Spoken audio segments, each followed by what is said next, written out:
Ayan. Tanging Diyos mabuhay.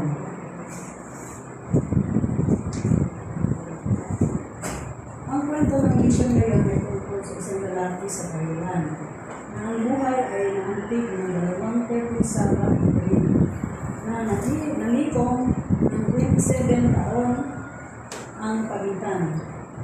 Dumating si Sorachet sa isang Seventh-day Adventist High School sa Thailand na may pangako. Sabi niya sa kanyang sarili, ako ay manatili sa dorm, ngunit hindi ako magpapalit ng religiyon. Si Sorachet ay pinalaki ng isang hindi Kristiyanong pandaigdig na religiyon. Karamihan sa populasyon ng Thailand ay kabilang sa parehong religiyon. Pinili niya ang pag-aralan dahil mayroong school dormitory para sa mga estudyante malayo sa kanilang tahanan. Siya ay natirahan higit sa 6 milya sa 1,000 kilometro ang layo sa hilagang Thailand. Sa pag-aaral ng Adventist, si Sorachet ay nabighani sa klase ng sibilisasyon ng sa mundo. Sa klase ng Biblia, namangha siya ng marinig ng isang propesiya sa aklat ng Daniel tungkol sa pagbangon at pagbagsak ng pangunahing sibilisasyon sa daigdig. Nagtaka siya, paano ko sasama ang impormasyon tungkol sa mga sibilisasyon sa daigdig na narinig ko sa 2 klase? Sa parehong oras, napansin niya ang ulo ng balita ng mga pahayagan tungkol sa 1967 Six-Day War na kamakailan ay matapos ng talunin ng Israel ang mga kalapit bansang Arab. Kasi ang pangalan ng batalo ng Israel sa kalapit bansa. Itinatag noong 1940 ang mas malaki at mas matatandang mga karatig bansa na nagpasya tungkol sa pinanimulan ng religiyon. Ito ba ang religiyon? Ito ba ang parehong Israel na gaya ng sa Biblia na pinag-aaralan natin sa klase ng Biblia? Naisip niyo. Naghanap siya ng karagdagan sa impormasyon at nakakita ng isang libro tungkol sa isang Hudyong sinula ng isang Thai na philosopher. Ang may akbangan tulad ni Sorachet ay hindi isang Kristiyano, ay nagtala ng kasaysayan ng isang buong Israel sa loob ng 2,000 taon. Naisip ni Sorachet ang reliyon ay sarili niyang pamilya. At naisip, ang Diyos ba ng Israel ay tunay na Diyos? Sa pagbabasa ng Biblia, nalaman niya ang Diyos ng Israel ay nag-usap sa kanyang mga tao hindi taon ng nakaraan na hindi umulukod sa mga imaheng bago at kahoy ng religiyon ni Sorachet ay yumuko sa mga imahe ng bago at kahoy. Nalaman niya na ang turo ng Biblia na ang Diyos ng Israel ay tanging Diyos na buhay na hindi gawa ng kamay ng tao. Sinabi ni Jeremias 10:10, ngunit ang Panginoon ay tunay na Diyos. Siya ang Diyos na buhay at ang walang hangganan. Si Sorachet ay nag-sign up para sa mga aralin sa Biblia mula sa Voice Prophecy. Noong panahon iyon, ang Voice Prophecy ay nagkaroon ng pagbulag ng purpose. Lisensya sa Thailand at kapatid sa Thailand ng isang gusaling pag-isara ng Thailand.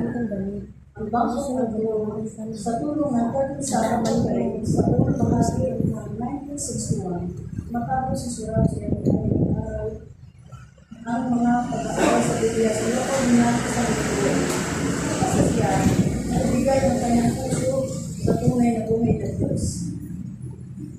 Galit na galit ang kanyang ama, hindi si Sorachet na magpabinyag. Kung gusto mo maging isang Kristiyano, pumunta ka sa mga Kristiyano, sabi niya. Hindi mo na kailangan bumalik sa bahay. Sinabi ni Sorachet na babalik siya kung hindi bumuti ang kanyang buhay sa ilalim ng buhay na Diyos. Walang pinagsisihan si Sorachet na nagpatulong sa siya upang makuha sa bachelor ng master degree sa Teleologia ng isang doctorate sa missiology. Nagtrabaho siya bilang pastor, director, komunikasyon para sa Adventist Church sa Thailand at religion director para sa Adventist World Radio. Ang kanyang hangarin turuan ang ibang tungkol sa buhay ng Diyos. May natuturo siya sa Asian Pacific International University na ang campus sa Thailand ay tinayo noon sa tulong ng Kapisabat at sabi niya sa kanyang mga estudyante na ang Kristiyano at pumasok sa Thailand, hindi 200 taon na nakalilipas at dumating ang Adventist Church na nagsimulang magbenta ng mga akla sa isang literature evangelist noong 1906. Noon sa kabila ng hindi sa kapalangitan, presensya ang miyembro ng simbahan ay hindi humihigit sa 16,000 katao o 2% lamang ang populasyon ng Thailand na 71 million. Ito ang isa sa pinakamahirap na bansa sa mundo, sabi ni Surache. Sa ilang lugar, ginagawa ni Satanas ang kanyang gawain sa pamamagitan ng paglaban at pagsalungat. Ngunit dito, ang Kristyano ay malugod na tinanggap ngunit ang kultura ng paniniwala sa mga satanic na ahensya ay malakas. Hindi tayo nakikipaglaban sa laman at sa likod. Tayo nakikipaglaban sa mga espiritu. Tayo nakikipaglaban kay Satanas mismo. Kailangan namin ng maraming magagawa sa kanya. Salamat sa tapat ng Kapisabat at rin.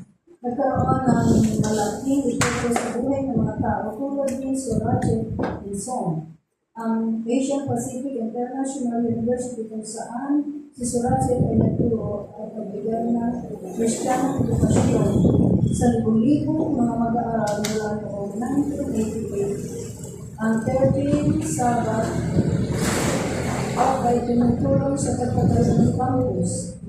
Taon-taon, ang mga estudyante mula sa mga tahanan na hindi Kristiyano ay biniyagan sa universidad.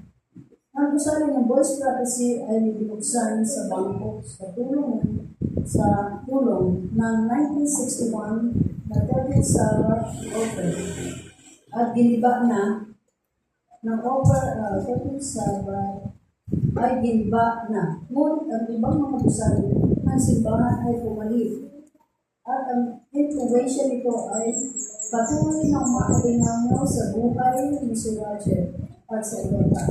Salamat sa pagpaplano ng pagbibigay ng 13th Sabbath offer sa ika-28 ng Hunyo na sa tulong ng Diyos ay nagkakaroon din ng pangmatagalang epekto.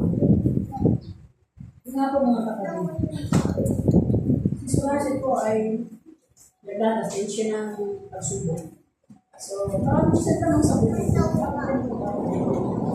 kasi nga po, hindi ko siya naliwanagan.